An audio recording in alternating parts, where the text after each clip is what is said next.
नमस्कार, मी शरयू तुमचं माझ्या चॅनलवर मनापासून स्वागत करते. तर सुरुवातीला या इडल्या बघा किती स्पॉन्जी लुसलुशीत दिसत आहेत. तर आज आपण साऊथ इंडियन रेस्टॉरंटमध्ये मिळतात ती इडलीची रेसिपी आणि त्यासोबत मी 2 चटण्या दाखवणार आहे. तर रेसिपी शेवटपर्यंत नक्की पहा. साहित्य मोजण्यासाठी मी घरातली 1 वाटी वापरली आहे. त्या 1 वाटीनं भरून उडीद डाळ, अर्धा चमचा मेथीदाणे 2दा पाण्यानं धुवून त्यामध्ये स्वच्छ पाणी घालून भिजत ठेवले.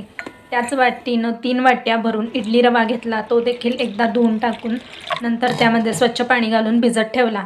आता 6 ते 7 तास हे मिश्रण मी भिजत ठेवले. 6 तासानंतर डाळ आपल्याला मिक्सरमधनं वाटून काढायची आहे. तेव्हाच मी 1 वाटी पोहे धुवून त्याला भिजत ठेवले, ते देखील मिक्सरमधनं वाटून काढले. भिजलेला रवा त्यामध्ये मिक्स करून मिश्रण हातानं चांगलं फेटून घेतलं आणि रात्रभर त्याला झाकून ठेवलं. दुसऱ्या दिवशी पीठ चांगलं फुललं. आता त्यामध्ये हिंग आणि मीठ घालून त्याच्या इडल्या करायला ठेवायचं आहे. इडली पात्रामध्ये पाणी उकळतं पाहिजे आणि मग आपल्याला डिशमध्ये पीठ भरून जवळजवळ 10 मिनटं ह्या इडल्या आपल्याला वाफवून घ्यायच्या आहेत.